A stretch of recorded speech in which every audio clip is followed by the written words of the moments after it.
Hey everybody, this is Team Demon Kitty here.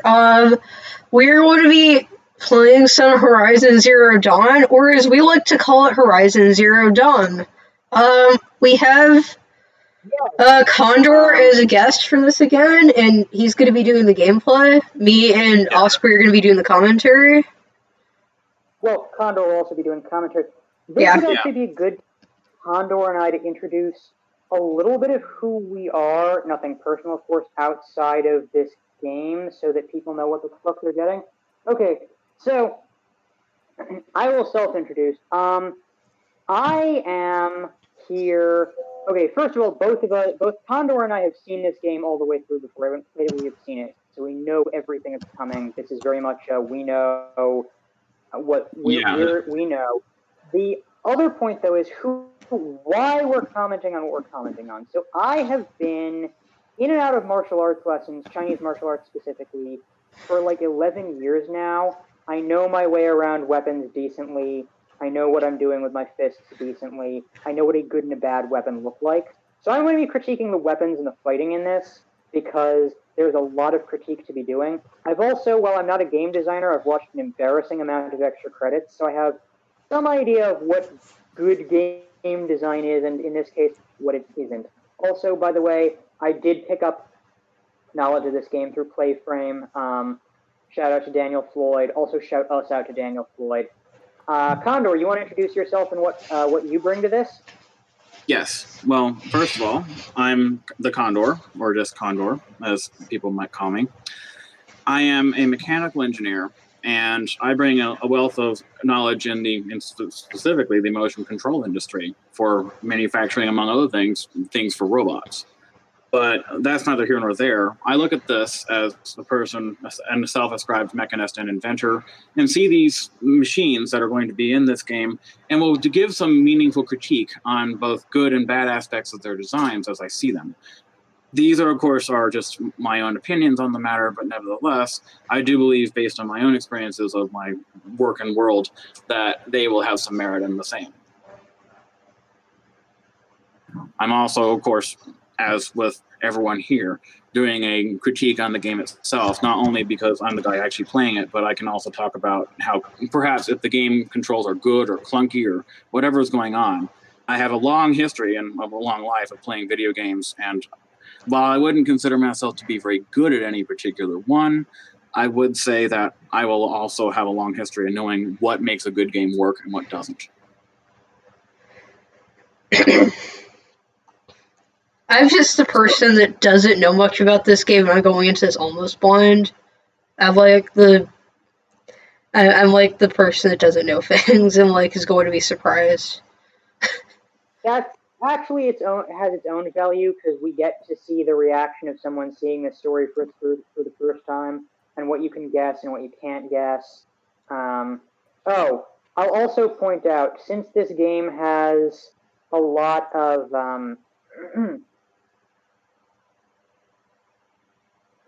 commentary on religion, I have a decent grounding. I mean, people already know me as the mythology slinger. I also know some things about religion and philosophy, and so I'll also be slinging commentary on that. And also, there will be other shit that I'm calling out, because my god, someone who designed this game was a Clark Ashton Smith fan, and that's not a bad Ooh. I was going to Osprey, you also have a long history in studying ancient cultures, in particular ones that, for those who've already seen this game, will know what's coming. Yeah, anyway. By the way, a warning to anyone watching this, we're going to try to not do too many spoilers, but there will inevitably be spoilers because there's two people who know the game. Also, realistically speaking, if you can't figure out the broad strokes of what's going on in the game's story, you haven't been watching media in the modern world for the past 30 years. So, yeah, no, there's a lot of really obvious stuff. So, the story, Anyway, without further ado, I also want to get into this story, so I'm just going to hit the display subtitles on so people can actually read through it. Yeah. And let's see. Oh, Sony Interactive Entertainment presents this game. I never would have guessed. And Guerrilla Games would be its producer. We'll get to all of that later and talk about all of them. But so our first opening sequence is already in like a snowy, kind of almost combination Norse, and indeed, you see this guy here, who will be identified later as Rost. Already kind of it's Norse. Style. Yeah, there's a weird like Norse, and then although not real Norse, actual Norse don't look like this. Somebody's idea. And already we see Rost has taking care of a baby who we haven't been given a name to yet. She also, based on her skin and eye color, hair color, appears to be very Norse. Yeah, so I'm getting Norse vibes from this. I mean, it's a weird. Also, I'm pretty sure the baby's gonna be the main character or something. The goddess, okay. Yes, she is. Oh, there's a weird deer moose statue thing. Okay. Well, I'm seeing a lot of. I'm just calling it a deer moose statue thing. That's my name for those. I don't know what they're supposed to be, but that's what I'm calling them.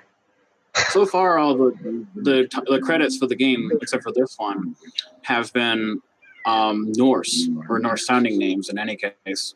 Even so, we keep the tribe's rituals. So it's not surprising that there'd be Norse components to it. Faithless old ones. Also, the graphics are lagging just a little bit, but I don't think it matters too much. Osprey, I could have sworn I just saw a mumble statue. Rules of creation. Beasts of air, water, earth, and steel. Oh shit, robots. Also, I just want to say Ross is terrible. It is one thing to hunt a beast, another to hunt a machine. You must be humble. Oh hey, more deer moose fangs.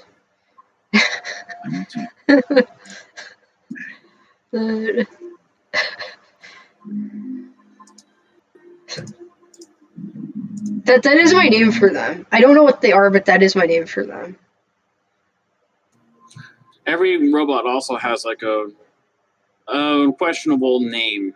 Like I don't like the names they give some of them, but some of them are okay. I have dubbed those the deer moose fangs. That is what I'm going to call them. They're worse names. Which is to say, most of the names of the robots are basically that level of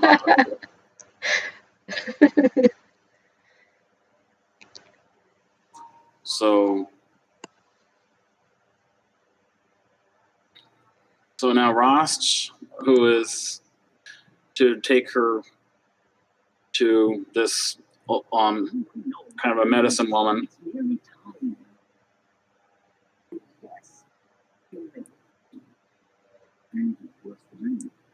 Not 6 months gone by since we entrusted her to you.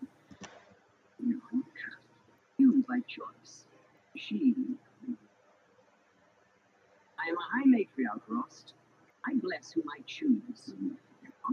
Yes, now go and be ready to declare. Go.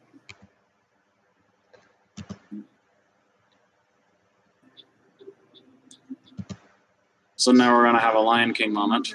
This child Yep. needs a name by which to know her, that your love may warm her life as the rising sun warms all the earth. Speak her name.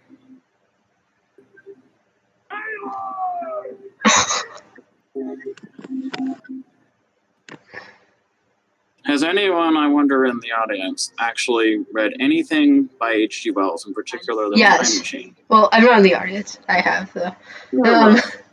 You're part of it, I guess, in this case. I like the interaction. I'm part of it, I guess. And yeah. But Time Machine, are you familiar with the Time Machine? Yeah, remember towards the end there were 2 races of humans that existed in the world. Do you remember what they were? I don't know. It's been a while since I read it. I mean, I think I did, but it's been years. There were 2 Aloy and the Morlocks. Oh, okay. Yeah, I think I remember now. This game very clearly with her name Aloy. I mean, most people assume it's Alloy, but I mean, that's probably part of it. But it's very clear to me it's referencing Eloy from H.G. Wells' The Time Machine. I thought I'd also point out my literature connections. This game makes more than just a few. Yep.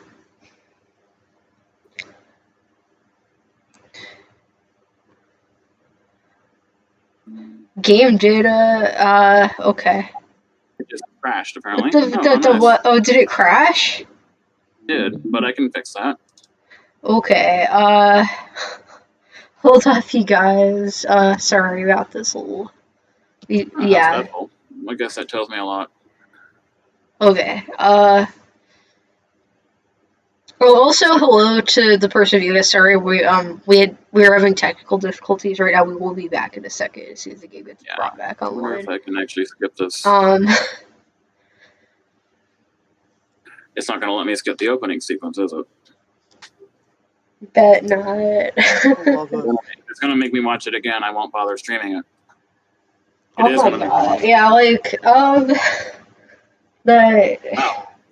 We apologize. This game's stupid bullshit is in no way, shape, or form our fault. We're here to criticize it. The title warned you about it. The title should have queued you up to like what kind of game this is probably gonna be. I don't know. I don't know that much about it, but it already crashed, so we have to rewatch the title sequence. So. Part of this also was going to be critiquing not just the experience of the game itself, but also the experience of actually running it on the PC, since that's in fact what I am doing.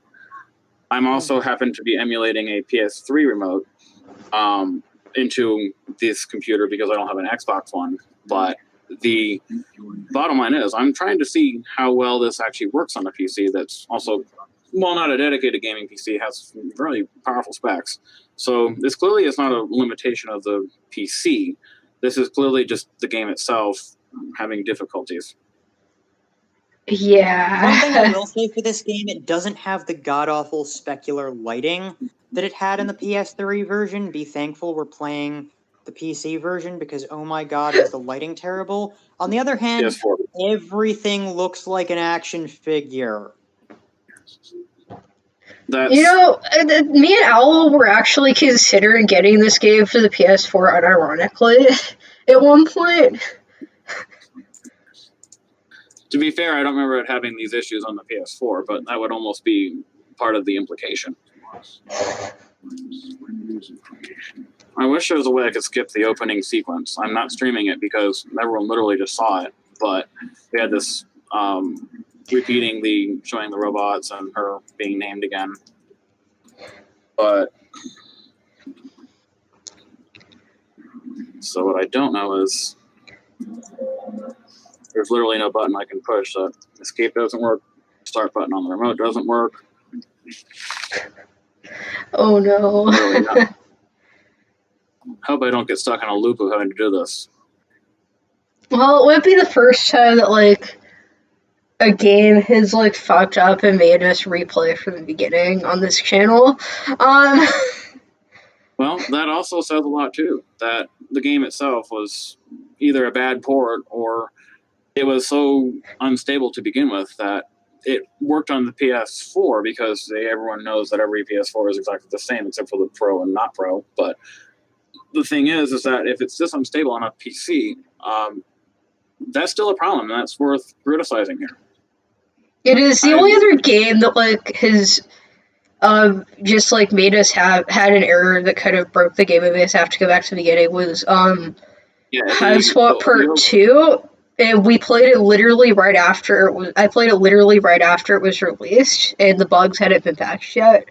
So, I mean, yeah. Well, also, you were playing it on release. Also, Hive Swap has a tiny fraction of the budget that this fucking thing did. Oh yeah, this definitely. Game probably had in the tens of They've millions. had time to collect money and make it right for the PC. So this is worth criticizing, but also the other thing that's worth criticizing here is the fact that the game had this problem in the first place, but also just kind of is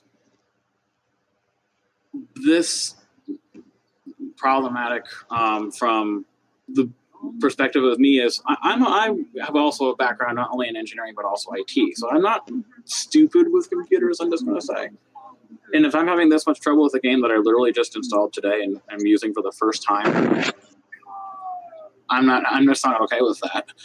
I would not feel happy about having to spend $50 on a game that doesn't work. Like, it shouldn't be crashing this hard. I don't know. Like, the only other game is that we played on our channel. Yeah.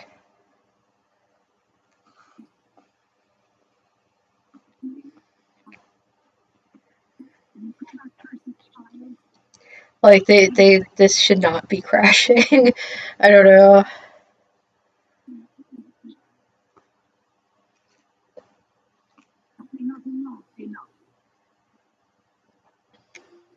I'm currently towards the end of the opening cinematic where the elders are. Did you get to see that before? No. I remember it. No. Well, I better start at the stream again. Yeah. Let's see. Please share it. I don't think it's gotten to a new part, honestly, but hopefully it didn't just crash on me again. But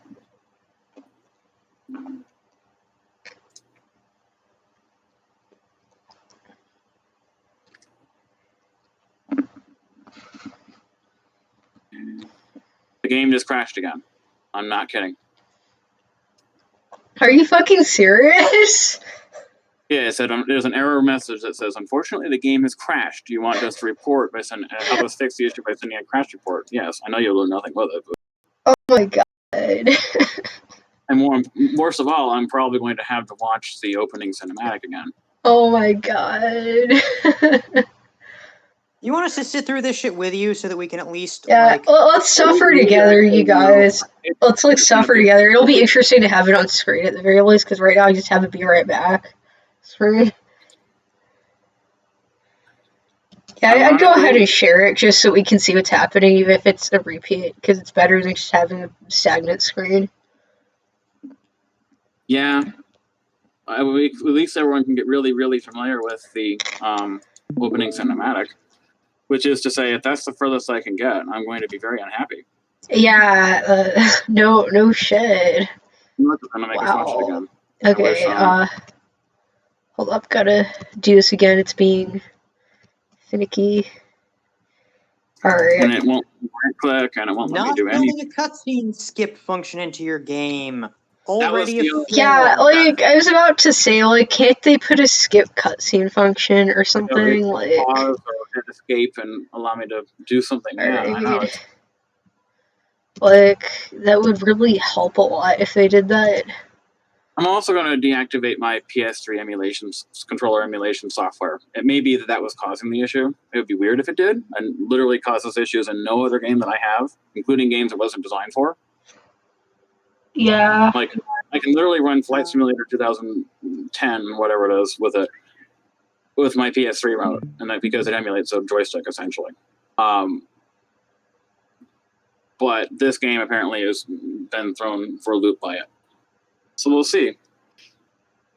I doubt that'll fix anything, but it's weird also that the game's graphics seem to be running just fine, so it clearly isn't an issue with my PC. It's just going to run this pre-recorded cutscene, which we can't skip. Yeah. Can't right-click, I can't left-click. So already I have a lot of not great things to say, because we're having to watch this, and this will now be my third time in a row. Oh, it's not a short cutscene either.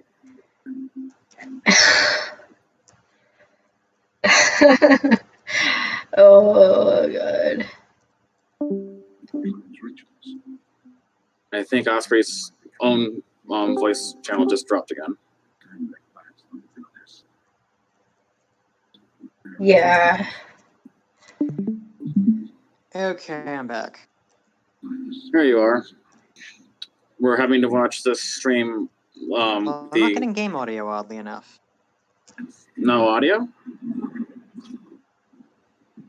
Probably just as well. We're having to rewatch the opening cutscene yet again because the game crashed and Yeah, did I mention the game I crashed? have no It idea if crashed. anyone can hear me right It now. does a lot of crashing. Yeah, it kind of is. Another to hunt a machine. There's some moose deer things again. Again, that is going to be my name for them. They have an actual name, I just don't know what it is. I don't. I'm probably going to forget their actual name, so I'm going to call them moose deer. Well, there's one robot, the name of which I can guarantee you won't forget that we haven't seen yet, but we will. Oh. Well, I believe those deer moose things are actually called pronghorns, which weirdly is the name of a real animal. So, which is also even more weirdly closely related to giraffes, but despite not being long-necked. Well.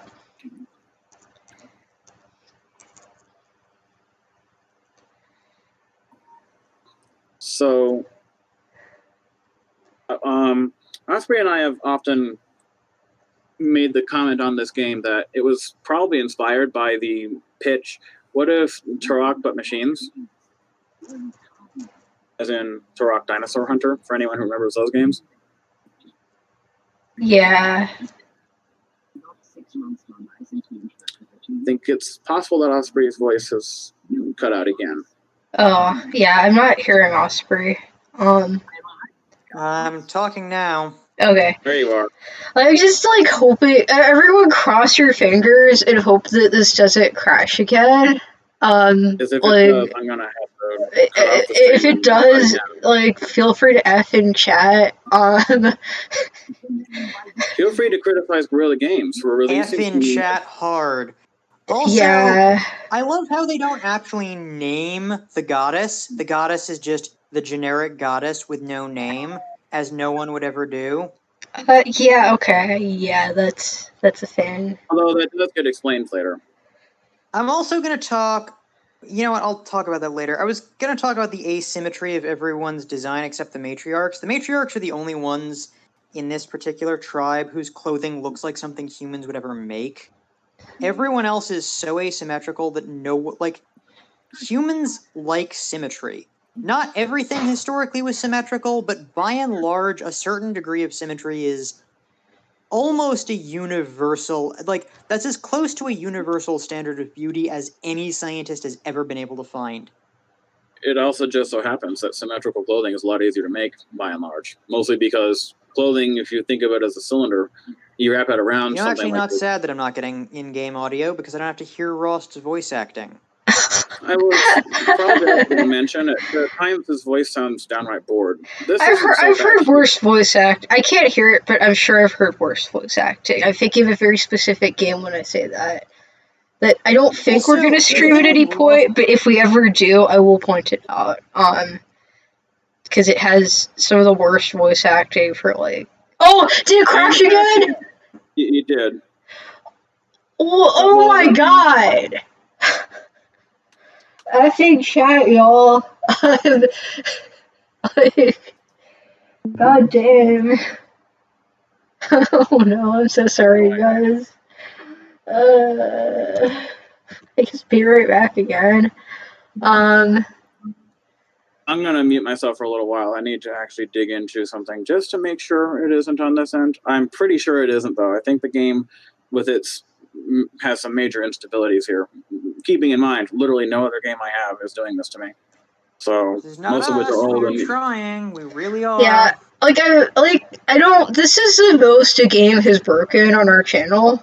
Again, I mean, Hive Swap broke pretty hard too, but it was annoying to have to replay the whole game basically. But it wasn't as annoying as it. I don't know. It was it at least had a reason why it did that.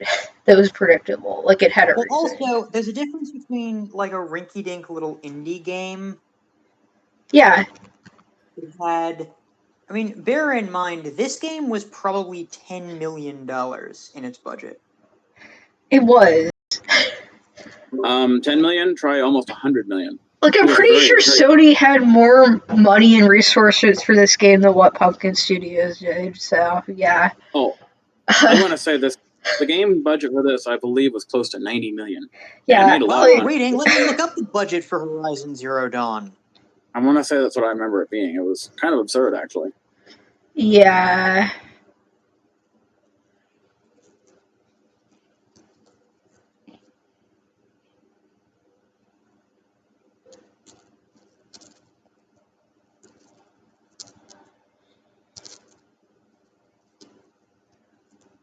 See if Wikipedia has the budget.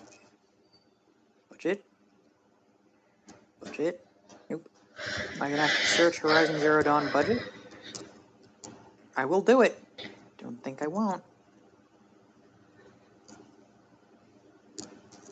45 million.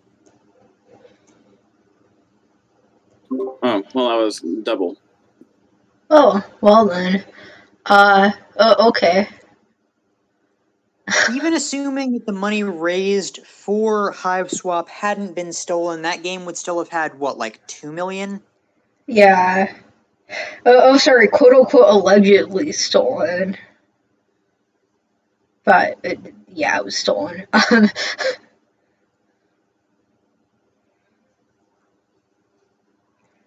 Also, I don't remember what the name of the studio was. Something general, like fuck them, like for doing that. It's a little off topic, but like also fuck them. There are people that made King's Quest. Fuck that studio.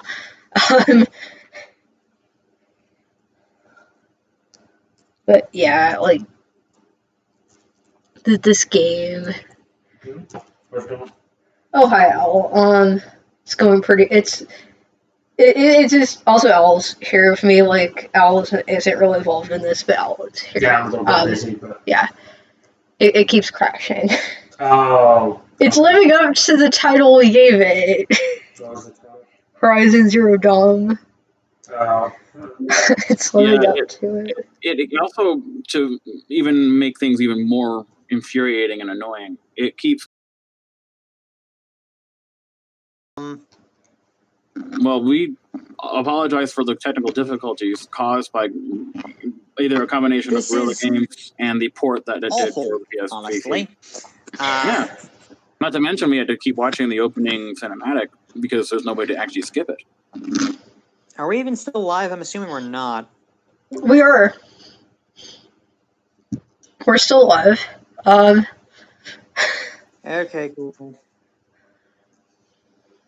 I mean, we might as well talk about something while we're waiting for shit. Get back to it. Yeah. I'm talking about how I'm currently going to do a minor update, so my voice or stream might briefly die, but this should not necessarily have to have been something I needed to do. Yeah. Like,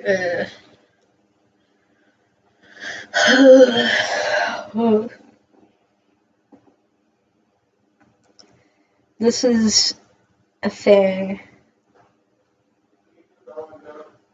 Like, it's just. I don't know. I highly doubt this game is going to have the worst voice acting I've seen in a high budget game, though. By and large, the voice acting is actually most not of the bad. voice acting is actually pretty good. It's really just Rost who talks like he's narrating a cutscene all the time. Okay, good to know. He's doing a nature documentary on robots. Yeah.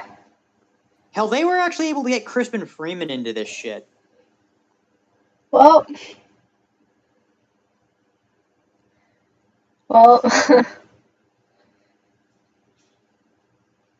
and Lance Riddick.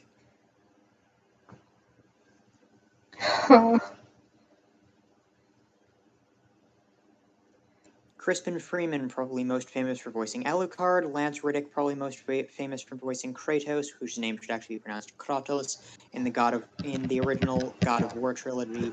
Also,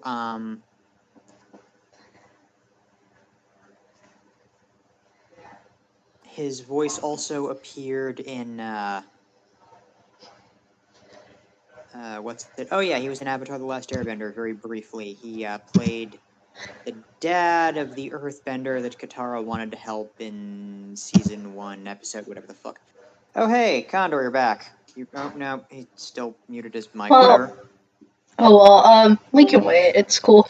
It's not like we're holding off on watching the beautiful cutscene again for like the fourth time. I think my computer needs to be restarted briefly, so I'll be right back, everyone. God, look at my TV going through over there. Alright, well, yeah.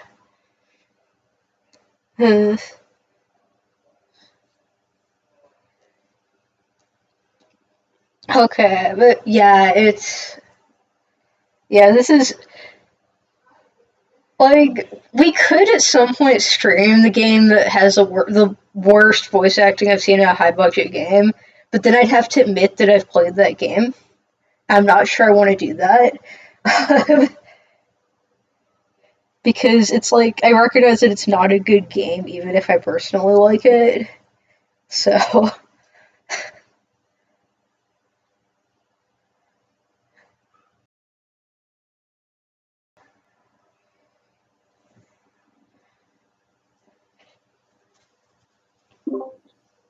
You there?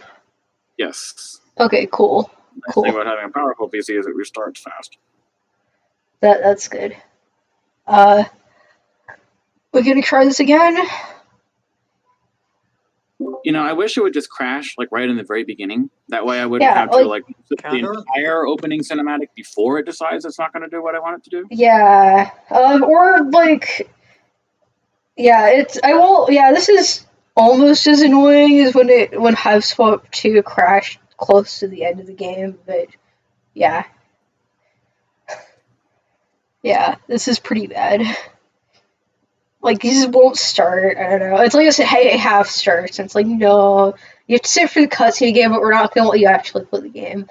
We're going to let you play the game until, in this case, is the whole game, people. It's just that cutscene. There's nothing nothing else. That's a game. Just that cutscene, like apparently. Like how they repackaged Kingdom Hearts when they decided to, make Final Cuts or whatever they did. Let's see, better share... I'm going to share the screen with everyone, so now they can share with us in the misery of the cutscene once more. The misery of the cutscene. Yeah, let's see the misery of the cutscene once more. You guys. And I like how that was phrased, the misery of the cutscene. Like, We're stuck in fucking Groundhog Day. We are, actually. And it's a Groundhog Day, however many years this is. Condor, are you there? I'm not actually hearing you. Hey, you can't hear me? I'm hearing him. I'm not. Osprey, you might want to restart your audio then. Yeah. Not hearing the game either. I may exit the call and rejoin. Can you hear me? I can hear you. Weird. Might want to rejoin. Let's see. I mean, might as well, since we're, like, observing this beautiful cutscene again. What, is this the 5th time? Are we up to 5 now? Karen, Osprey can't hear you. Or I shall leave and return. One moment. Like, are we up to 5 now with this? 5? This would be the 4th go. Okay, we're only at 4. I've only shown 2. This will be the 3rd showing of it. Oh, okay, the 3rd showing. Okay, yeah. I changed my graphics driver, and I'm going to see if a different graphics driver altogether. Yeah. Also, you guys, if we don't get this started by the time it hits like 8 o'clock, should we just like, I don't know. What do you want to do? I'm going to have to play with it on my own time and see if I can get it to work. Yeah, I think, like, if it doesn't start by 8, we should probably call it. I will we can't get it working. On the next episode of this. Because, like, while I do want to make fun of this game for, like, being stupid and not playing, I also want our viewers to actually have content to see other than this cutscene. Yeah. Well, I mean, it's not that this cutscene isn't... like, beautiful, but I don't want to see it repetitively. In the first place. So I think that's something I'm going to have to do.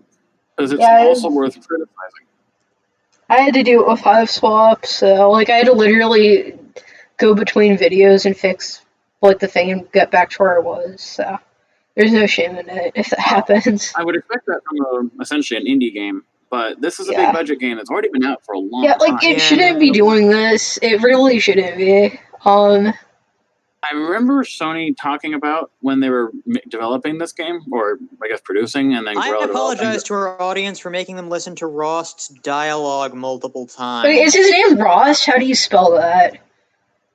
R-O-S-T, Rost. Oh, okay. Because I was just like, I'm thinking League of Legends Rost for like a second, because I used to play Kane in League of Legends, but yeah. Wonder if that I have to look that up later. But anyway, I don't know. I'm also interested that a lot of the names of the people of this world are like, except for Aloy, are all very, very. I mean, ultimately, what we can do, since we've seen the opening cutscene, is what we could potentially do is just Condor can get the damn thing working, and we'll try this again some other fucking time. I mean, like, let's okay. We'll call this the last attempt, and if it fails, then we'll just call it. I don't know. And I will describe on the next episode in great detail what will be involved in making it work. Yeah, which is like, I shouldn't have to. Do you maybe want to? I don't know how that would work since Owl's there. Do you maybe want to actually do like some befriend us so that people who've taken the time to watch us have something to watch, just like one route or some shit? Yeah, we could do one route and befriend us. If I don't know if Condor is gonna want to join us for that, or we could do some Among Us. I could grab Owl and we could do some Among Us. There's still few enough of us that I don't know how great Among Us is going to be, but we could try. We'd only have an hour to kill for it at that point. Yeah, I mean, up to you guys. Up to you guys what you want to do with that. It's up to you guys. I should totally time this cutscene to see how many minutes of my life get wasted. In this case, now 5 times. Oh God. I'm so sorry, y'all. We also do not offer apologies on behalf of Guerrilla Games, who should know better than to produce a game that is in an unstable state. No, like, I mean, it's not us that fucked up, it's the game, but like, we apologize for not working. Even though my computer very easily needs its minimum specs. Yeah. Yeah. This is a thing. Okay,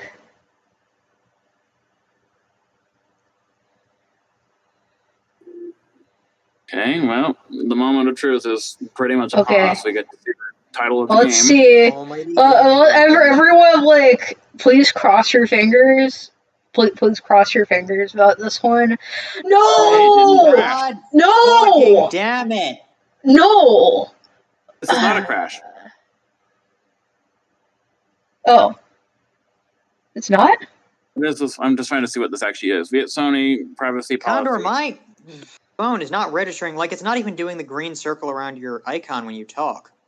Really? Can you hear me?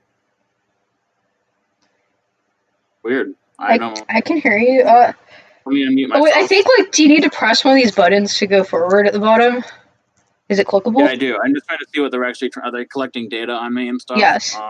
Okay, that's what this is. All right, new game. Okay, it wasn't crashing after all. I'm gonna go on... we're being rated. We're being rated. Oh, shit. Oh, sweet. I still can't hear Condor at all. We're being raided. Thank you, Nova's Quarter, for the raid. Thank you for that. Oh, shit. Oh, my God. Thank you so much. Oh my God.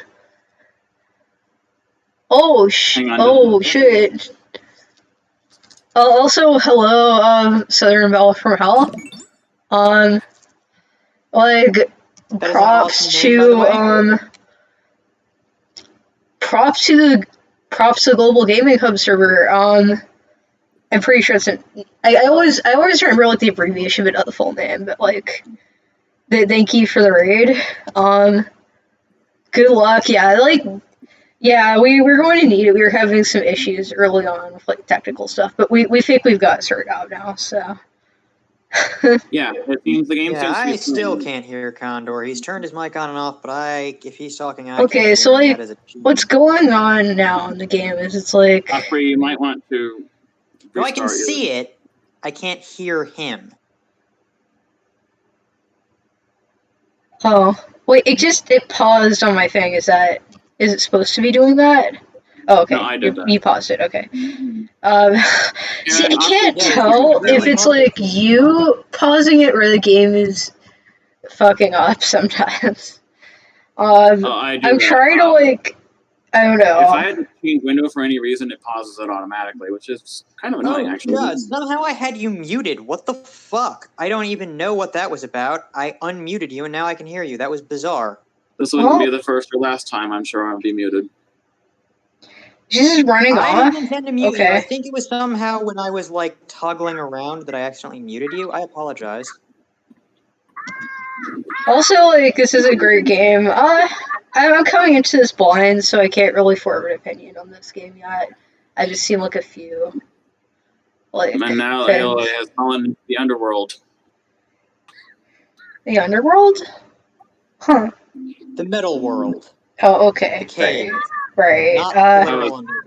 Making a facetious joke about how she just fell down a big hole and somehow managed to not die, or even visibly be injured, for the matter. Wait. Yeah, like, how did she not die or get injured falling down that hole? That's a good point, actually. So Like, automatically, how? and now for the first time. Also, hello, AJC Games and Flipamuki. I should have said that earlier, but hello, you guys. So automatically, I haven't even been told how to move or aim, but I'm just running with what seems to be the normal PlayStation games, and that seems to work. But it's worth criticizing that I literally have no idea what to do right now because the game didn't tell me what to do. Okay, the controller's vibrating because there are bats. There's Apparently. bats? Okay. There are bats in my Valkyrie, but everyone already knew that. Well. This is bad country. We can't stop here. Have you actually seen Fear and Loathing in Las Vegas? I've seen parts of it. I haven't seen the full movie. Okay, press X to toggle crouch, which X is square on my PS3 emulated remote, so... Oh, by the way, how have you not made an Alice in Wonderland reference with us falling down a giant hole yet? Oh. Down, down, down she fell. She thought how queer it must be that at one point she might come up where the people walk with their heads downwards. How silly Alice thought that was. Something I should point out here that I think Condor has memorized the entirety of Alice in Wonderland. Don't let's be silly.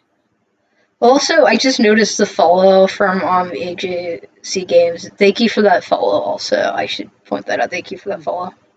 I'm back. How are you? We're doing okay. We've had some issues with getting this game started, but we're doing okay now. It apparently required me to completely uninstall and reinstall my video driver to actually make it work, which is to say all my other games were working before. It's just not this one.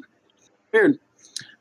Yeah, we had the biggest like crashing issues with this since Hive Swap. Poor Aloy is scared by bats. And I think I just wandered right back into where the first place I was. Because the game doesn't have any kind of mini-map or otherwise guidance that I got lost in this cave. Because it says go into the cave, but I'm already in one, so what do I know? Oh, okay. Yeah, the cave. Go into the cave. Oh, okay. I am in the cave, and guess what? Yeah, like, did we somehow, like, not? I don't know. That's what I said. The game wasn't very clear about that. So, and look, there's a, this looks like a door. It does. Nothing weird about that. Ross said never go into places like this. Well, this we is are. going to be not to give too many spoilers, but this concept of not going into these places is like a running theme throughout this game, and in ways that will become more clear later. But I'm also going to point out that it's one of its weirdnesses that we can talk about when the line comes up. Yeah. For those of us who are just joining us in the audience, we are doing a critical playthrough, not a specific playthrough. I'm just doing this to explore what the game does well and what things it does not do well. So, for example, I'm here wandering around in a cave. we can actually reintroduce ourselves. Also, no, to answer your question, it was Carl. Like, yeah, thank you for the well wishes on that. Thank you for. I think it's working now. I'm hoping that it's working. Or like the jitters every time bats come through because the control starts vibrating. Ooh. Yeah, let's reintroduce ourselves. I guess like. She's so scared because the controller's just shaking right now. Because Condor is our guest. So. How old do you think she is here? I mean, 8 or 9, maybe. Probably. A glowing floor. Okay. There's a dead body on the floor. Wait, is that a body? Yeah, it is. Oh, okay then. That's its hand and that's its head. Okay. There's something shiny there on the dead body. Okay. Well, okay. You have a glowing thing on his head, or what was his head? Yeah. Is the body going to crumble? Dead. Is it going to wake up and grab her by the neck?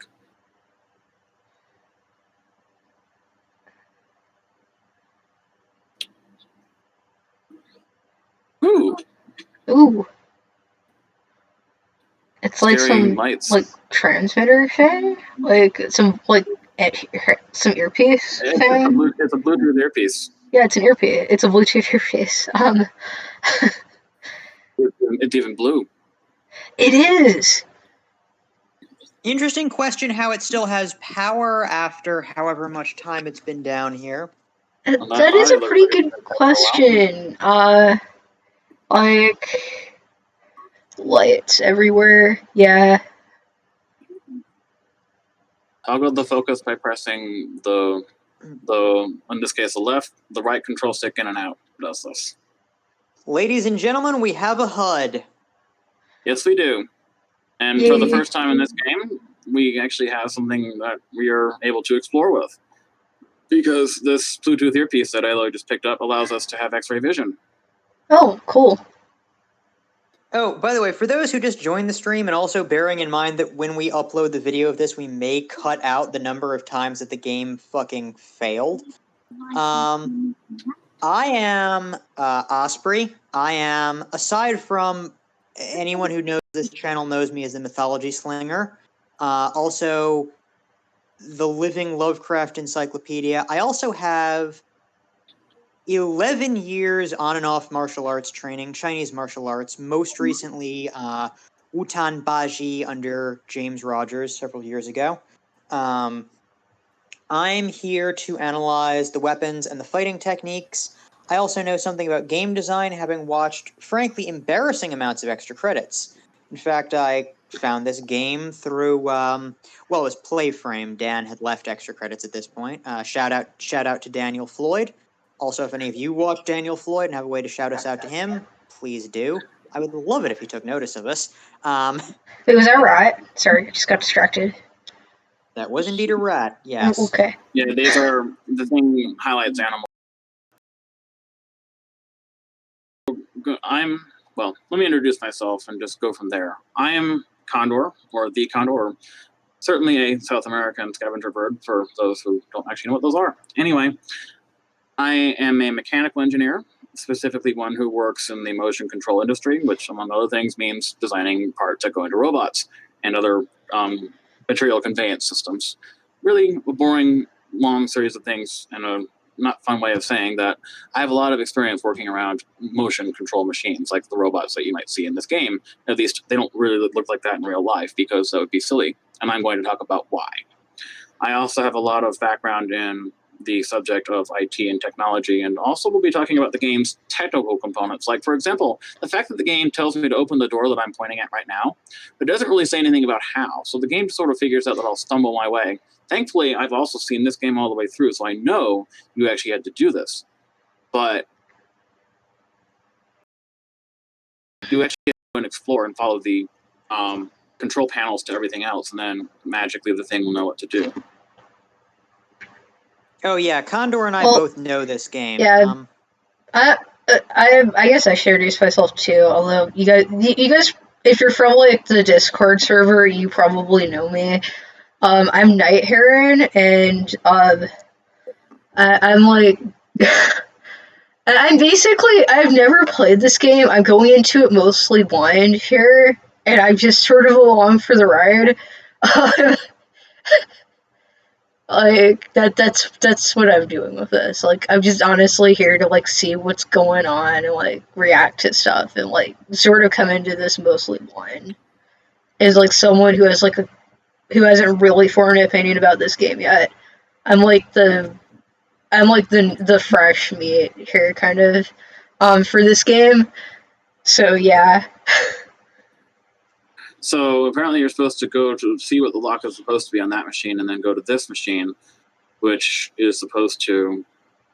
Let's see, X that button on this, and then turn it until it matches combination lock on That reminds me of like I don't remember what they were called, but like those disc games that like were sort of like vintage that you'd find at like thrift shops and like the glowing lights that you'd press. Is kind of like a Bop It, except like it was lights instead of sound. Simon. Yeah,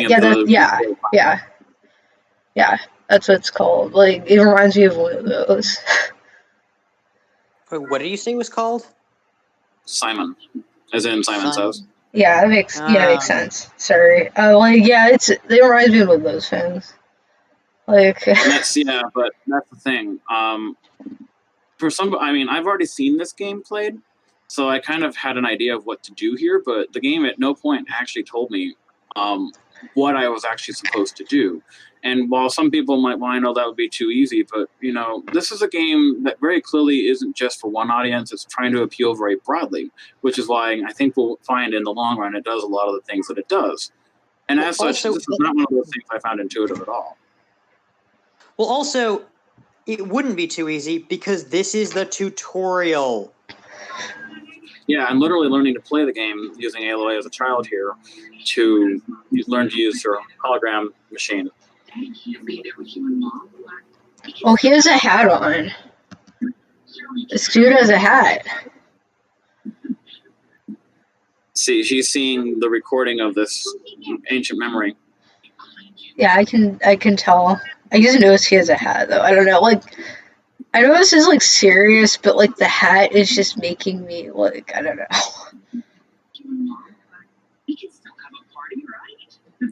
Well, he's essentially Skyping his daughter, right? Remember, he said Daddy can't be there, but we can still have a party. So he's wearing a party hat. Okay, yeah, like that's nice. That's nice of him. A Skype birthday. Yeah, that's nice of him, I guess. Apparently, this people died a long time ago. Let's see. I can use Y to squeeze through the gap. It kind of pushed itself shut behind me. I wonder.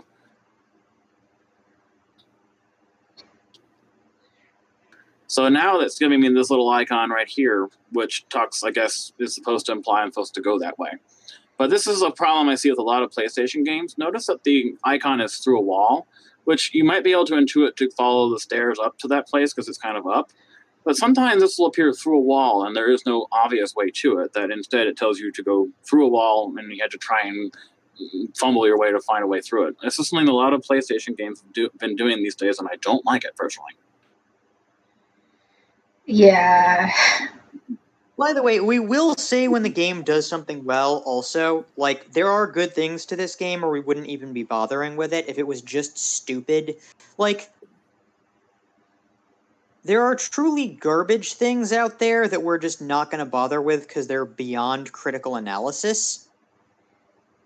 Yeah, but I think that the guy video Skyping his daughter with the party hat was actually a good touch. Like the game actually did well with that. It was kind of cool. Like definitely good thing to put in there.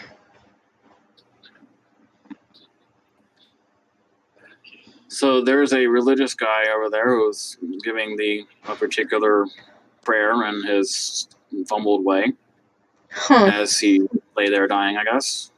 I guess so. Or going by the particular prayer he's giving, he's Catholic. So Aloy now hears the voice of, I'm not sure if anyone can hear it, but Aloy hears the voice of Rost calling for her. Okay, B is it froze for a second. I was scared as fuck that it was about to crash. Again, I was scared. Never will take my hand. You don't belong down there. But Daddy, there was also some neat stuff down there.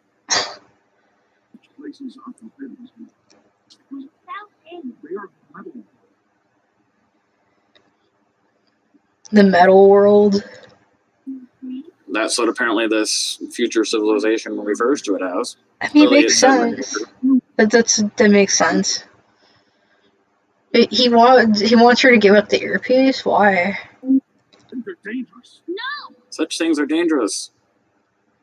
Why? It's just a Bluetooth. Why are they dangerous? It's just a Bluetooth, dude. Osprey brings up an interesting notion here, though. Like, why are these things forbidden or bad or dangerous? Like, there's no visual indication that having gone into that place put a child in danger, despite the fact that everyone besides Aloy seems terrified of it.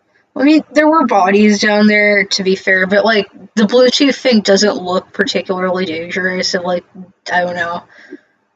Nor has it done anything to hurt anyone, nor are the bodies that were in there. Also, they're wearing, like, pieces of metal and stuff in their clothes, and, like, they won't let her have, like, the Bluetooth thing. It's a little bit inconsistent. Oh, there's a bow, but I don't think it's, like, one of their real... I don't know if that's worth commentating on yet. Aloy discovered video games. Oh!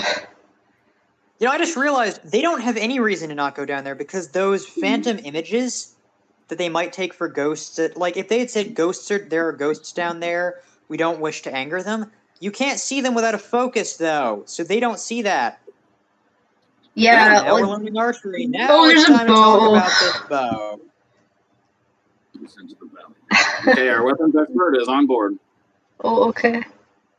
Okay, so this bow, we'll talk about it in a second. Actually, we'll talk. If I can pause and get an image of it, I will. I don't want to go through the cutscenes though, because at least they're kind of setting up the world, and it's important here to go through that. Now, we're still scratching up from that fall. So let's try that. Take this medicine. All right. So we're about to get the game's in-game healing mechanic. Okay. Yeah, I need to gather some medicinal plants. The herbs. Okay. Yeah, I gather medicinal plants. I guess press the up button on the D-pad, which now drained my green bar and filled up my red bar. Always keep your pouch full of Yeah. flowers. Where are we? Spoiler alert, I can use my video games to find more medicinal plants. Yay. Wait, like, he's, like, complaining that you can use it to find medicinal plants. Like, this thing has been down here the whole time. They could have been using it to find more medicinal plants, and they just, like, let it sit there. I don't know, there's just something, there's some irony in that. Further down the river, you'll find a herd of machines. I'm not sure if anyone can hear Ross' speaking voice. He sounds like he's like the kind of dad who's, despite visually being very loving and caring about Aloy, he sounds like he's scolding her. Well, also, sounds like he's narrating a cutscene melodramatically every time he talks. It's really obnoxious.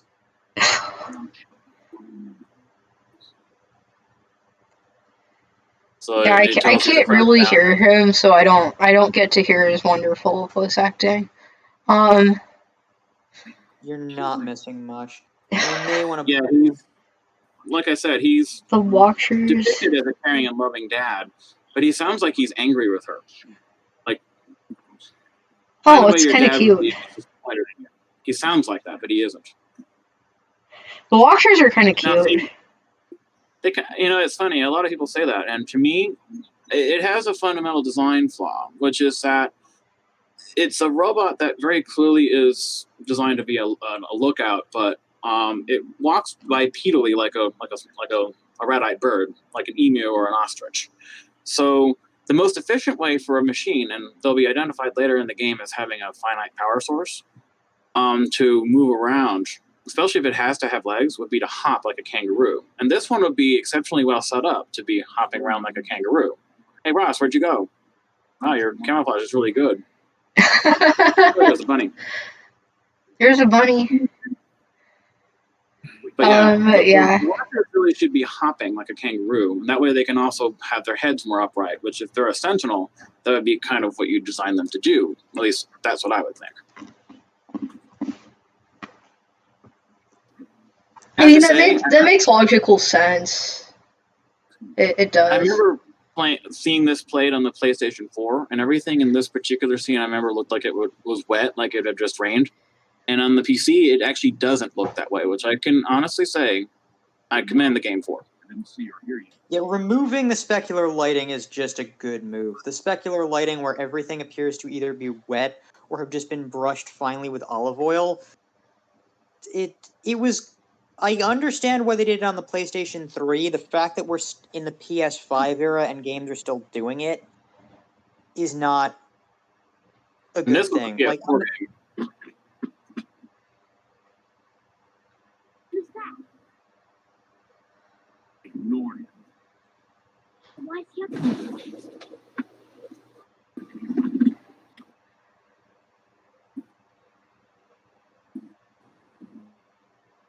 Smiling at us. Get back where you belong. Okay. We're outcasts and he isn't the tribe. Maybe he doesn't like the tribe. Maybe he doesn't like the tribe. Now, you don't suppose there might be a reason? Also, thanks for the lurk, Ray77 Don. Thanks for the lurk.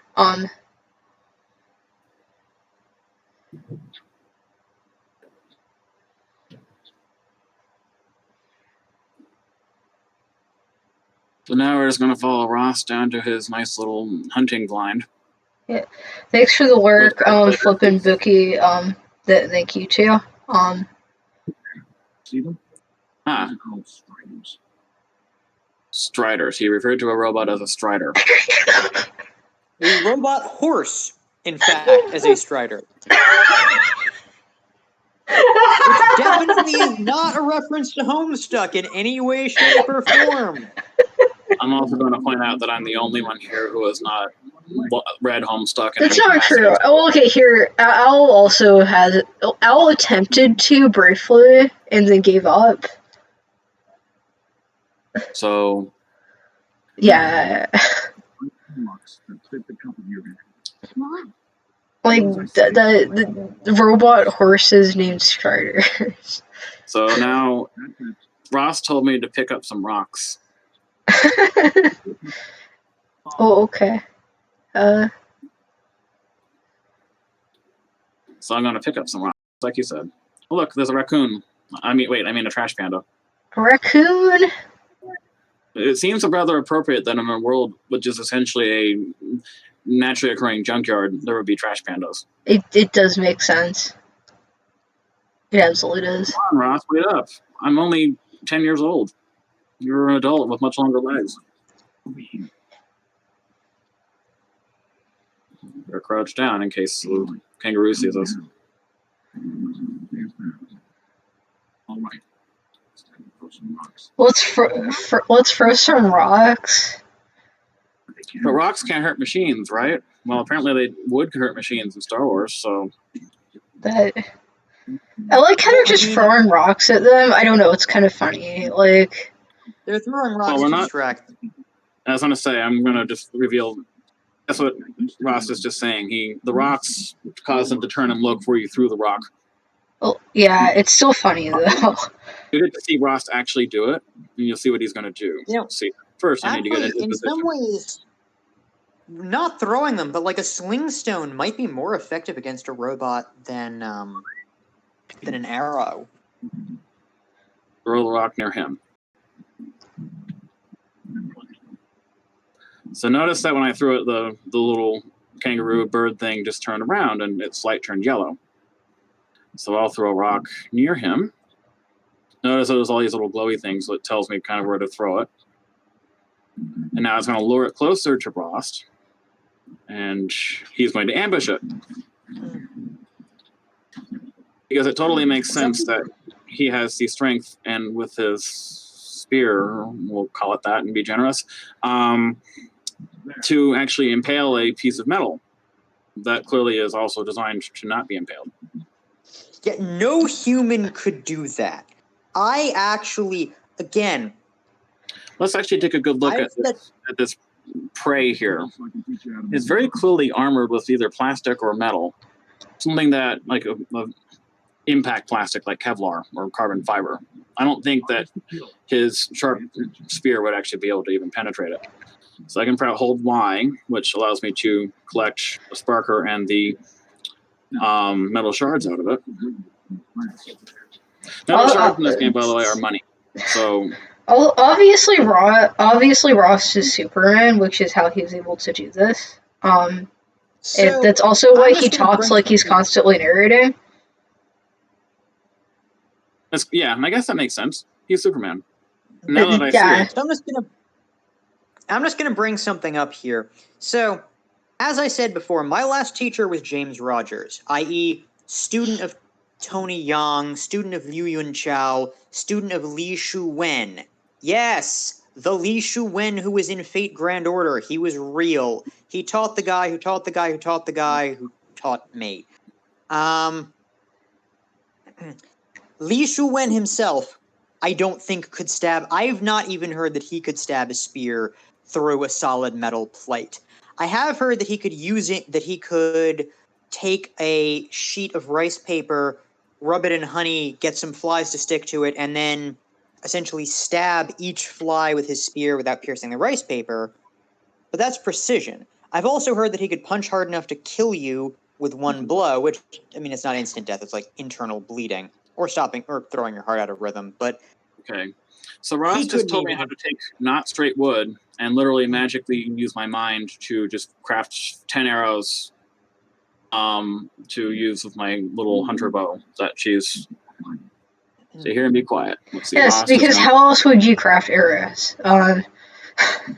Well, I mean, the Cherokee did it by taking river cane, or actually mountain cane traditionally. Nowadays, some people use river cane. Traditionally, they'd use mountain cane for that. Heating it a bit, straightening it out over something round so you get the bend out of it, and then using that. The Persians also used cane. I believe they did use river cane because I don't think they had mountain cane. So, Ross just asked me, this Strider has some weaknesses. Wonder what its weaknesses are. I thought the eye is a weakness, but hey, Ayla, can you tell me another one? It's a good thing I had this virtual reality video game that allows me to tell. Yeah. It's almost like it's actually helpful. And you kind of want augmented reality, yeah. No, it wouldn't be a Team Demon Kitty Let's Play if I didn't make a drinking game, bearing in mind that I don't drink and Condor doesn't either. Take a shot every time there is a taboo in here for which no reason whatsoever is given. That's just completely random and arbitrary. And Ross just like that virtual reality thing just showed you what to do. Stop playing games, Aloy, and pay attention. So let's see. I need to use LT to aim my bow, which is this one. At full draw, hold LRT while aiming to draw the bow. You got to hold both triggers down, full strength, and I'm gonna. Keep firing. And there is a. Is it running after you? Yep. Okay. The aiming mechanic in this game is extremely bad because you had to hold down both triggers at the same time. Also, part of the problem is that Aloy is drawing her bow back in this weird sideways fashion, which is not how you use a bow. It's not. Like, that's kind of not how you use one. I've used a bow before, that's not how you use one. I would have to agree with that sentiment. You still hold it this way, but like you're sneaking around, but if you don't crouch, you're holding it that way. So let's see, I'm going to search the Strider. Look, it had metal shards. It had blaze, which for the uninitiated is, in fact, a source of flammable fuel, like, say, gasoline or kerosene. Based on how furiously it burns, I'd say it's kerosene. So you could say that the Strider can create some like can spit some sick fire. Sick fires. Yeah. Yeah, it can light some. You can use it to light sick fires. We'll get to robots that light fire later in the game. Yeah, well, I mean, also it's worth mentioning that we'll get to the culture too, but the relative primitive state of the world, at least this part of it, doesn't really make sense when you talk about the fact that the world is literally a naturally occurring junkyard full of also flammable fuel and raw building materials that the ancient world would have killed to have access to. The flammable fuels in particular allows one to forge better metals than, would have been possible with just coal or wood. Yeah. Yeah, quality metal combined with well, I mean, coal actually you can make pretty good metal with it, but quality steel combined with quality fuel would put us well into the 19th century technologically. Oh no, that poor boy just fell off the cliff, and now the horses noticed him. Wait, the striders. And because they're horses, they are now communicating with each other, and they seem like, because they're in fact prey animals, they want to kill whatever it is. Oh, okay.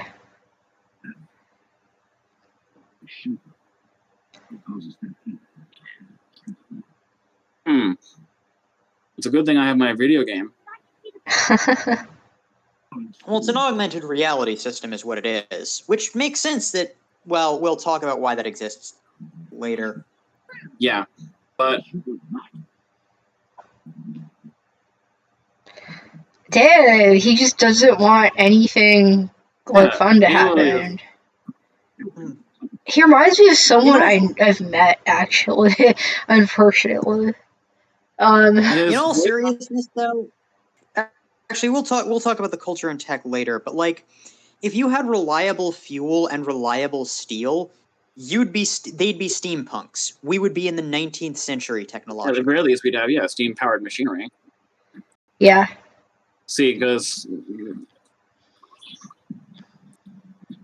I mean, maybe not steam engines, actually, now that I think about it, because the problem with making steam engines wasn't, like, people knew how to make steam engines technically in the ancient world, it's just they didn't have the ability to reliably make them repairable, from what you've told me. Well, that's the thing. Well, it's repairable, and of course, making the same part over and over so that you could make more than one of them ever. Such that when it did break, and steam engines frequently did break, they would be possible to actually fix, because there'd also be written specs on how to make another one. And that was one of the main problems with it. But you wouldn't be able to make a steam, and I mean, you could make steam-powered things like the doors of the Library of Alexandria. See, so it says to enter our augmented reality mode. To find a safe time to move, scan the watcher with the focus to reveal its path. So let's see if I can scan the watcher. There's a lot of striders here, and there's the watcher. Let's also talk about the way the watcher is used in this, because in a logical world, if the watcher were alerted to your presence, it wouldn't just attack you. It would probably wirelessly transmit, but otherwise just make a really loud noise to let every other machine know you're there and have them all attack you all at once. Yeah, it would train them. It would train them on you. Kind of does, but they all do the same thing in the end. They're all essentially watchers, because this one's main purpose is that.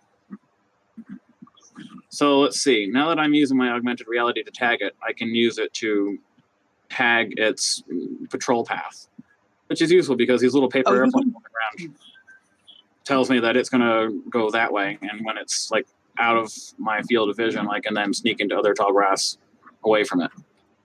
By the way, you can tag multiple targets at once in this game. That's something it doesn't tell you can do.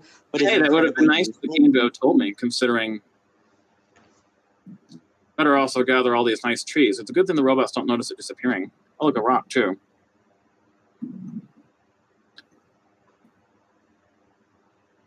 So this parentheses mark around my eyeball icon, which I can't see, mark how visible I am.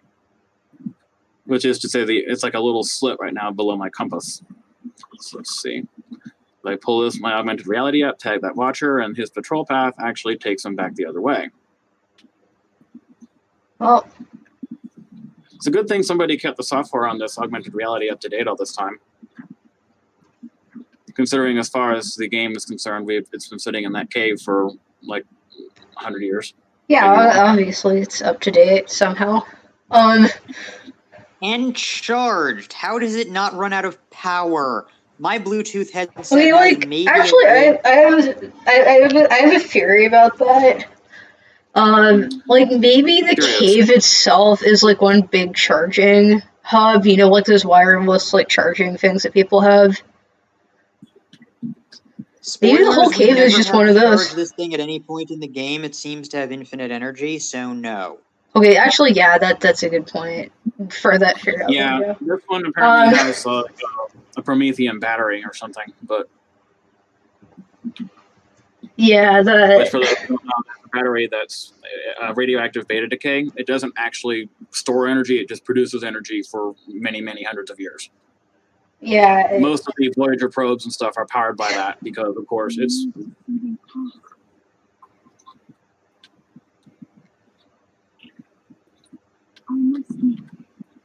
It's what?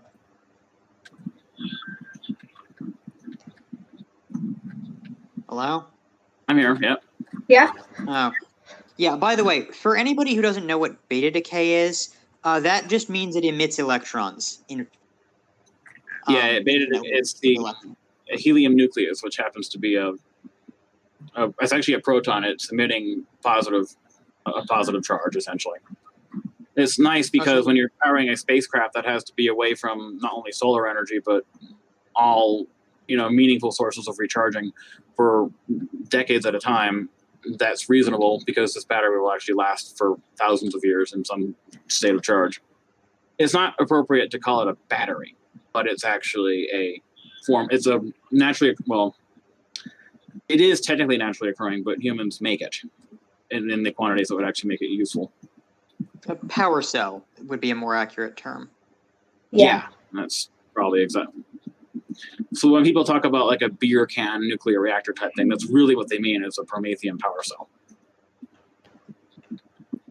It's a good thing those striders didn't actually notice this poor kid has been lying here for several minutes.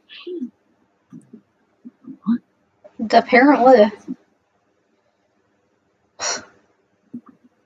So now we've switched to a cutscene where in which Aloy will teach that she has, as far as the Nora are concerned, supernatural gifts at avoiding robots. It's a good thing that robots doesn't have 360-degree vision like a fisheye lens, because I certainly would have been spotted by it right there. Come here. Which you would think they would have installed on it. Well, considering it had one job. It literally had one job. The striders are not mobile, but these guys are in the patrol path, and he's going to be coming around this way, so I better not move until he is already passed. After all, I'm just a 10-year-old kid. I'm not supposed to be impaling them yet. Yeah. But just to say, I mean, we're going to take a good look at this thing as it walks literally right past me. I'm not seeing my infrared signature or nothing. Nope. It appears to be made out of metal, like many flexible snake-like joints. So let's see. It's patrolling a path around this thicket here, and if we can kind of like help this poor boy like not be spotted by it, because he's, despite being injured, he seems to be walking just fine. To be fair, it might be broken ribs rather than a leg injury. Yeah. Still heroic. I don't know. I guess being scared for your life would generally help you. Yeah.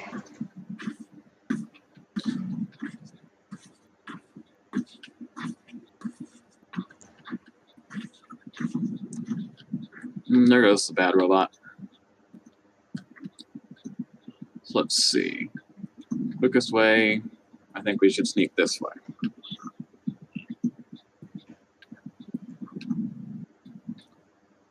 Come on, Teb. Apparently that guy's name is Teb, because that's what it keeps introducing him as in the subtitles. Yep, That's apparently. a really dumb name. All the names in this game, except for Aloy, are like very loosely derived from current English names. Like Teb sounds like Ted, like Theodore. Or Rost is like Josh and something else. It's more like Ross. Or Josh and Ross, yeah. So maybe he's Rust because he has red hair. I don't know. And Aloy is Alloy, but I'm quite sure that the point of Aloy is to be Eloy from H.G. Wells' The Time Machine. So yeah. That just to would make reiterate sense. that for those who just came in. All Mother, bless that girl. So All Mother is also the name of their goddess. That's what they call her. Which is to say, you can't be any more.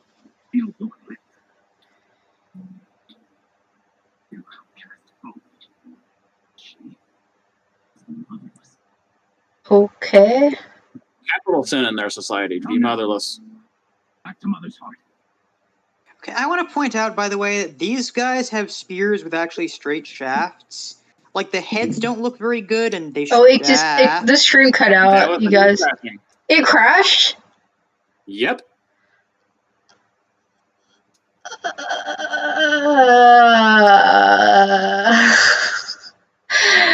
I'm so sorry, you guys.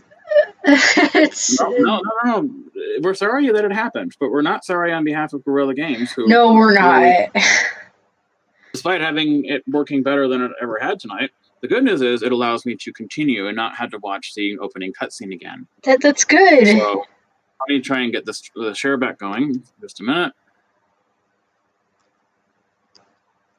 All right. Yeah. And we're back. Oh, so we're now, back. Okay, cool. Here. Cool, we're back. Yeah. Sorry about that little fuck up, but we're not sorry on behalf of the company of this game. Has hiccups apparently, which is to say, while it's unfortunate they do happen. This is a game that they've had plenty of time to beta test on the PC platform, and it's kind of unacceptable that a machine that's much more powerful than a PlayStation 4 Pro should have this much issues with it. Yeah. It's best to only focus scan while you're stationary, so you get the tips while the thing's loading. That's good.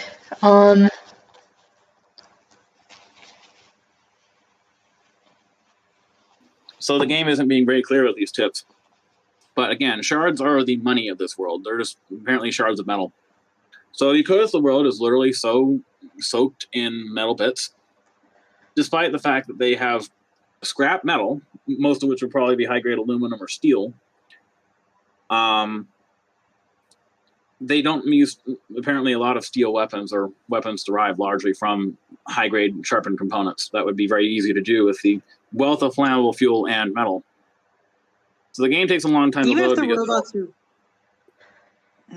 Even if the robots are mainly made out of aluminum, there are still robots that have parts that would have to be hardened steel or carbide or something. Because there is no, like, aluminum does not make good cutting tools. But you would be able to salvage bits. Yeah, you would be able to get. I mean, I've had a lot of thought about this game, about how these relatively animalistic robots that exist in this world.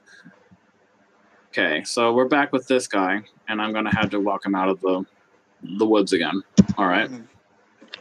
By the way, it's occurred to me that nobody uses a sling, like a typical leather, like, two-string and pouch sling, like have been used since prehistory. And a sling would actually be a decent weapon against a smaller robot. I mean, it's going to hit... Many of them, like this guy, his eye appears to be made out of something clear like glass. And if nothing else, a well-aimed pointy rock in the right place could possibly jam up some of its moving parts, which, of course, since they insist on giving legged robots here, legs are, of course, especially on a two-legged robot like that, the one thing you'd want to shoot for, because that would basically down it if you knocked out just one leg. Whereas the four-legged ones, at least it had three more, and could probably still run, at least to some degree. Whereas this one, taking out one leg, and it apparently has no arms, kind of like a little T-Rex kind of thing, wouldn't even be able to stand back up. Yeah. It's more of a Velociraptor, honestly. That would probably meant to do be it. Well, Velociraptor at least had front claws. This doesn't even have front limbs at all. Okay, so you could get a good look. It could probably flop around on its side for a while, maybe roll sideways, but it wouldn't be able to stand back up if it lost one of its legs. Okay, come on, Ted. I need to get to this thicket before that watcher turns around. Yeah. There will actually be characters in this game who have real names, not English names, but real names. We'll talk about them later.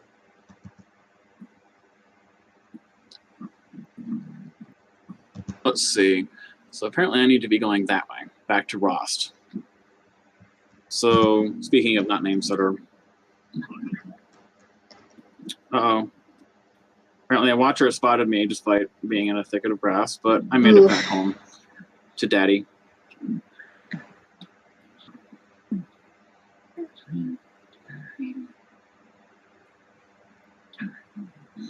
Let's see, I think it gives me the ability to skip this cutscene, so I'm gonna, because I think we already saw it, right? I think there might be a little bit more to it. Why don't we get to skip the opening? Damn it. I know. That's actually something I was going to point out here. Okay, You don't say. And Daddy's like, so it is no plaything. It is no plaything. You really aren't just telling stories. You are actually seeing things that nobody else can.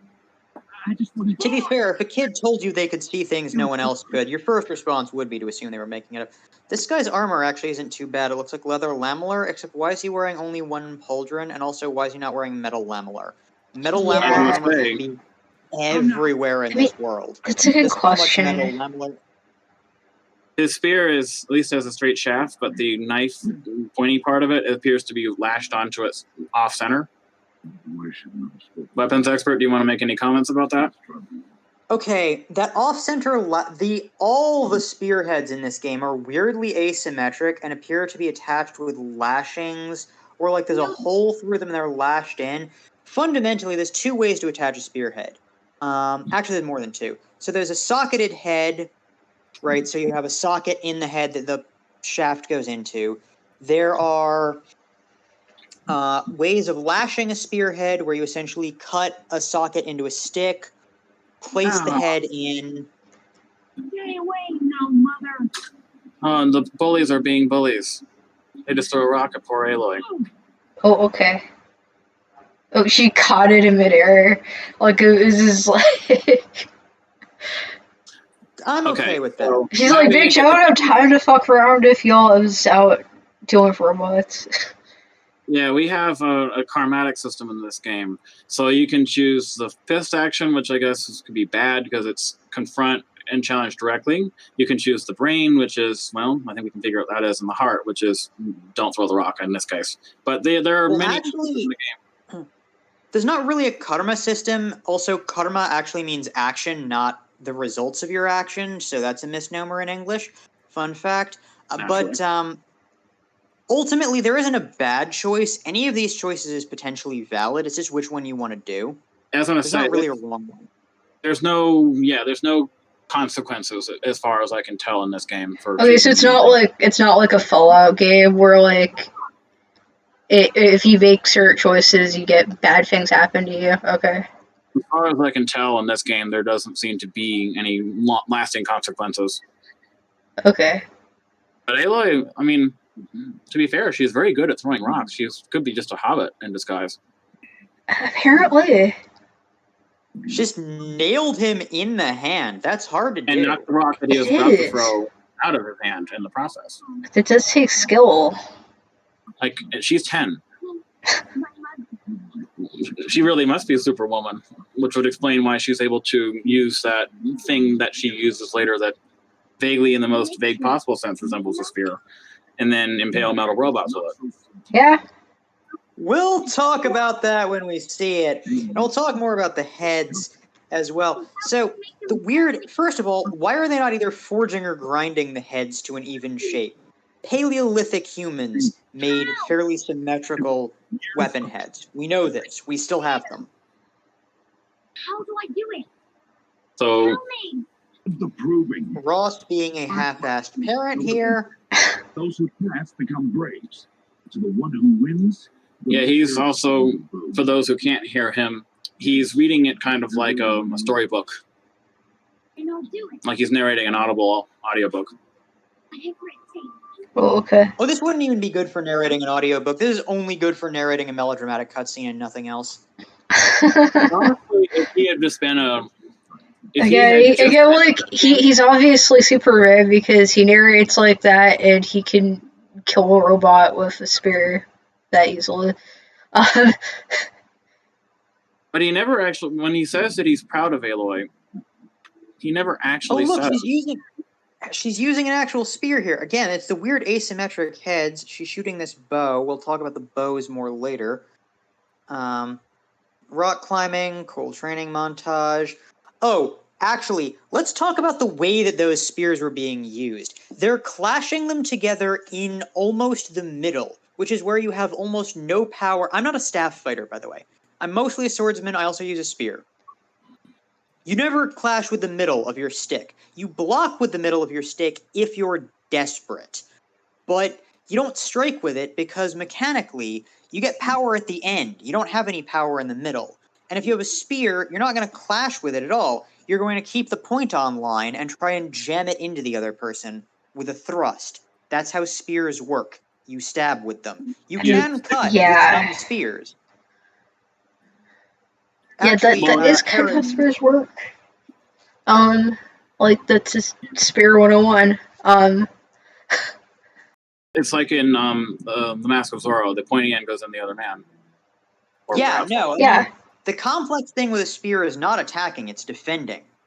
There are complex mechanics for using like a big, heavy pike, but for a short little spear like this, I mean, there's a lot of ways you can stab with it. There's better and worse ways, but you stab. Okay, yeah, kid doing the leap and flailing and rolling, and now it's all grown up. And we still have ridiculous hair. Apparently. Everyone has ridiculous hair. I think that's just like, it's like Yu-Gi-Oh! Your hair is ridiculous enough to shoot people. Welcome aboard. Oh my god. Yeah.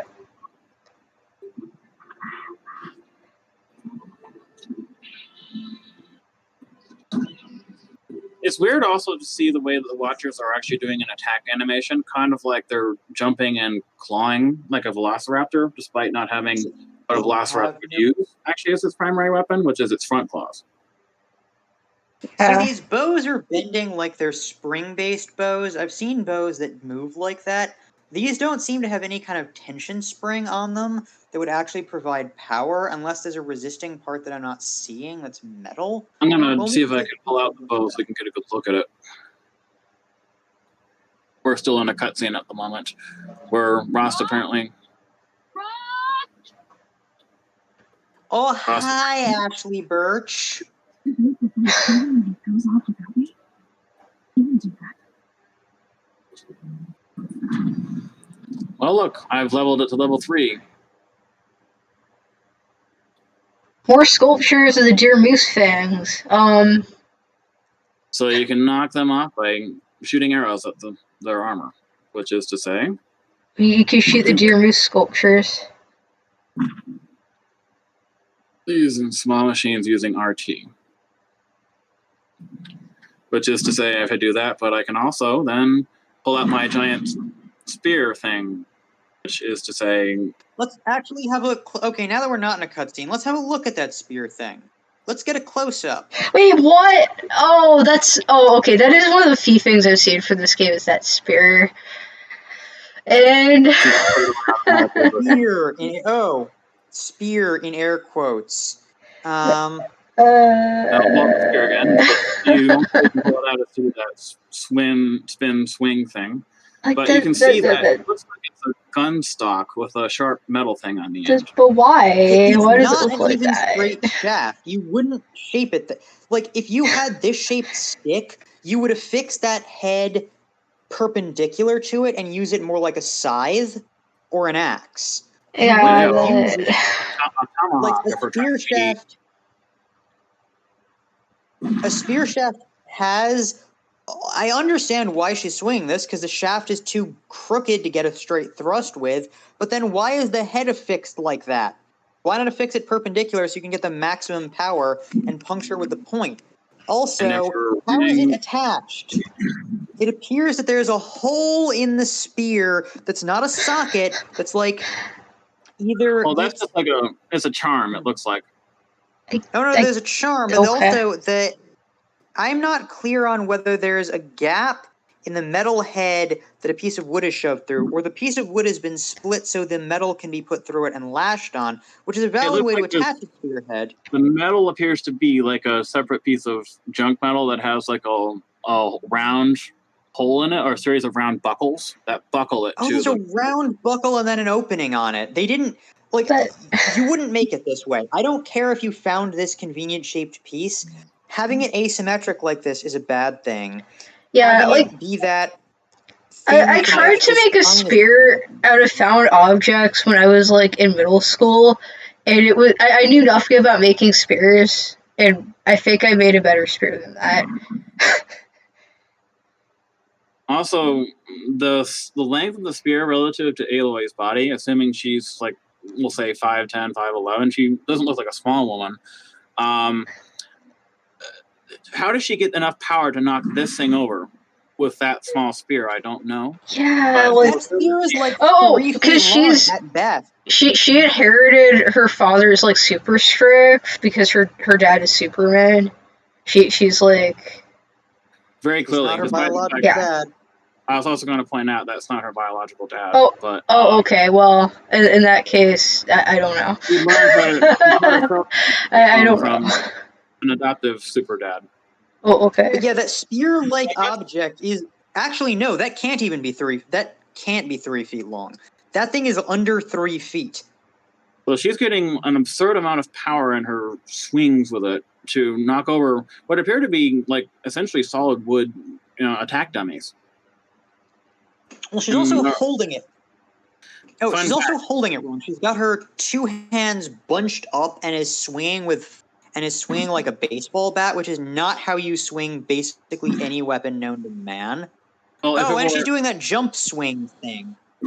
Which, yes, it will give you power, but basically a spinning attack is something you only really... Spinning will get you more power, but fundamentally you want to do it to change angles.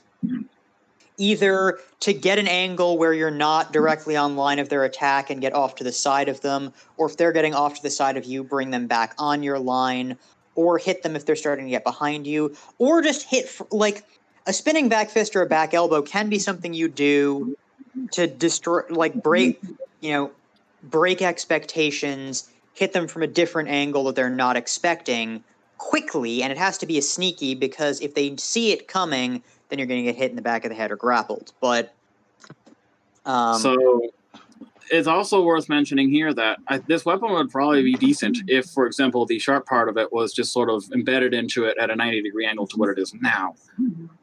Us just sort of standing up there. Yeah. And let's see. And if she was swinging it properly, and she weren't... I understand that the overswings in video games and movies are always going to be a thing because you need to make it look dramatic for people who don't fight and don't know. But this is going a bit beyond. Okay, so now you can just ask whatever. Yeah, it doesn't...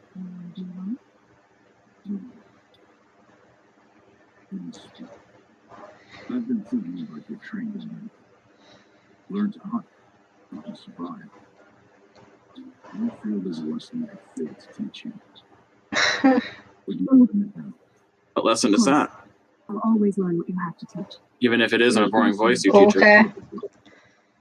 It affords an opportunity to learn this lesson, but it will be dangerous. Just come prepared, or you will die. Descend into the embrace and hunt until you have gathered the parts for fire arrows. Fire arrows? What kind of trouble are we talking about? Once you have the parts, you will meet me there, at the gate beyond the village of Mother's Hut. Ross, why do we need fire arrows? Yeah, why aren't you telling me? Why are you being cryptic? Yes. Are we gonna go like armor on only one? Are we going to go set the village on fire or something? No. Is something else bothering you? Is something else bothering you? No, I'm fine. So we're not going to set the village on fire. Fire arrows are one of your main weapons in this game. Oh, okay. Yeah. Oh, okay. And correct me if I'm wrong, but they were never actually much of a real thing. Even if the tribe accepts them, Flaming ballistas, yes. We'll get to that later too about what types of Oh, things yeah, would no, a realistic weapon in this, but Well, here's the thing about fire. Yeah, fire arrows basically were almost never used, and it's because, well, a lot of reasons. First of all, keeping your arrow on fire is logistically very difficult. Having your arrow, because you'd need to have enough fuel on it that it will burn long enough to hit the enemy. You also need it to not burn up your goddamn arrow. You also need it to not set your bow or your hand on fire while you're aiming. These are all problems. You'd have to light it immediately before you take a shot. You'd also need it set up with wadding to hold the fire. And ultimately, the fire is not going to do that much more damage than just the arrow. Like, an arrow through your body is going to kill you anyway. It's not going to be on fire enough. Now, explosive arrows were used by the Koreans, i.e. arrows with little packets of gunpowder on them that would propel the arrow and then explode on impact, which is actually closer to what fire... They were fired from hwacha, not hand bows, so tubes, basically. Like, they're essentially an arrow that you put in a launch. They're pretty much fireworks, but with an arrow attached. I just jumped there 3 times because it didn't tell me how to do the zipline thing. But you had to jump up and press the, in this case, I guess it's Y, the top button. But notice Failure to tutorialize. Take a shot every time this game does it. Oh god. There's medicinal plants here, so I want to, inhale them like Kirby and fill up my green bars because the green bar is very good for replenishing my red bar. And this is also this sticky plant, which, despite being probably decent spear material, is what you use to make your bows out of. And arrows in particular. Oh, okay. Which is to say, if it's good enough for making an arrow, presumably it would be great for making a spear, wouldn't one think? Well, actually, the rule of thumb is if you would make a bow out of it, you'd make a spear out of it. Arrows are often made of wood that wouldn't make for very good spears. Like, you wouldn't make a spear out of river cane or mountain cane, but you can make a perfectly good arrow out of it. Unless you're using a bow that looks like this. In which case... yeah, but... It is basically kludged together junk parts that is, as a mechanical engineer, I'm just going to say, with the relative abundance of springy metal and actual springs and steel wire, all of which the ancient and medieval world did not have, you'd be able to make a compound pulley bow with basically out of what essentially is a leaf spring, like the feet of the Watcher robot. Yeah. You could make some very fine spring-loaded weapons in this game that wouldn't have even been possible in the ancient world. And let's see, these campfires, by the way, it just tells you are saving points. So obviously, because it's a campfire. Well, the game actually... Which is definitely not a mechanic that is lifted from Dark Souls. It's definitely not in any way. Like, totally not a Dark Souls reference. So I'll take your word for it. But, nevertheless, I guess, to be fair, it's a familiar mechanic to those who have played it. In Dark Souls, there's a reason why bonfires, it's bonfire, not campfire, are save points. In this game, there isn't. Well, there technically is, and they wanted to copy Dark Souls. Hey, that guy looks like has a hood like Assassin's Creed. I meant an in-game reason, not an out-of-game reason. Oh, okay. So we're entering, well, they call it Mother's Heart, and indeed, my nice augmented reality is even just displaying these for me holographically, so I can translate their writing. Oh, okay. And as a person who doesn't read Nora, so I've affectionately, with Osprey, renamed this particular territory Nora Stan. Which, look, there's a turkey. Everything is a Stan in this place. Stan, by the way, 1 second. comes from the Persian meaning land of. So hold on a second, you guys. I have a little bit of interference in the background on my part for a sec. Uh-oh. Hold up. No problem. Actually... We only have about 10 more minutes. Okay, do you guys want to, call it early, or...? If you want to, we just saved, and we haven't done anything else since then. Do we want to call it earlier? Do we actually want to go on until we've gotten somewhere in this game? Because thus far we've seen the opening cutscene and not a lot else. Well, opening. how far can we get in 10 minutes? Also, there's a lot of background noise going on my end. I'm sorry for that. That's unfortunate. Not very. We're not getting anywhere in 10 Yes, minutes. we're not hearing it, but Yeah, I'm not hearing anything. Oh, okay. You can't hear it? Okay, maybe we're good. Maybe we're good then. It's just there was some earlier. A wooden arrow has just taken down a metal robot. People upstairs are being loud. Sorry to hear that. Uh-oh. Wrong button. So the spear attack thing, if you hit the wrong button to aim and fire, it does the whole spear animation, which is a good 3 seconds of gameplay wasted when you're swinging a spear at nothing.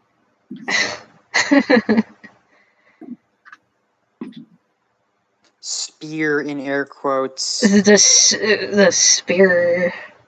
I'm gonna give it creative license by calling it what the game calls it, which is to say it is a spear in the most loose conceivable capacity. It is a stick with a pointy thing on the end of it. Hey, look, another campfire. The pointy stick. The pointy metal stick. I didn't alert that horse. Oh, okay, more striders. I see.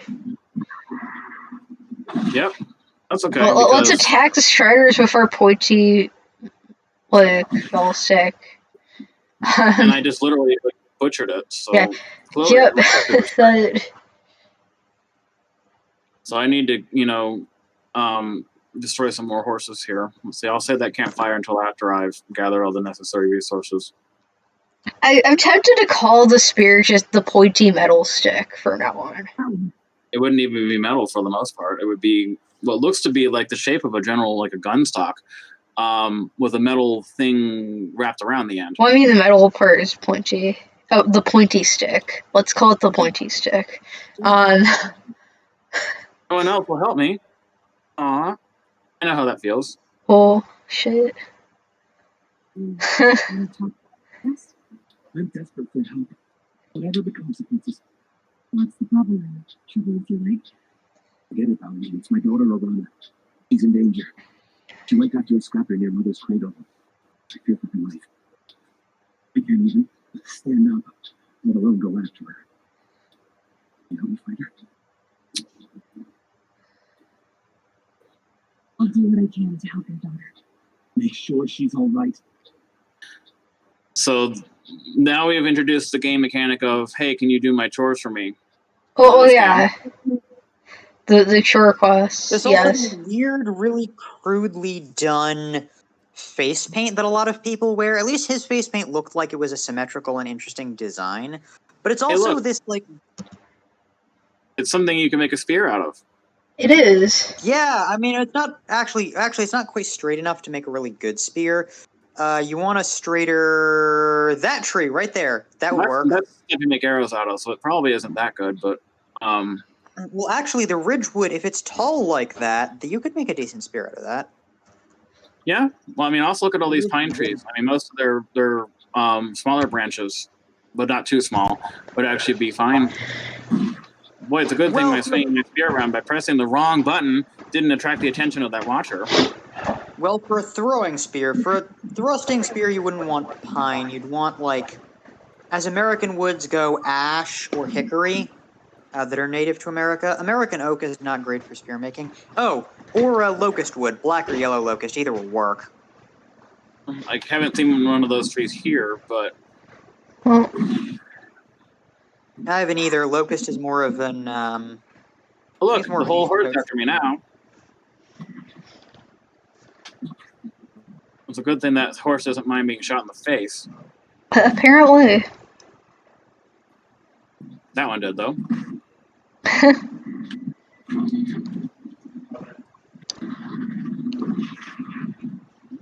Are these just ridgewood arrows? Did we not even put metal points on them? Oh, and we also... Ross did say to put metal shards that you gather onto the tips of the arrows. So, for example, I'm gathering metal shards. Apparently they're pointy, so I guess you can use them as arrowheads. So better shards just watch our carcass. And now I need to gather more blaze from the horse.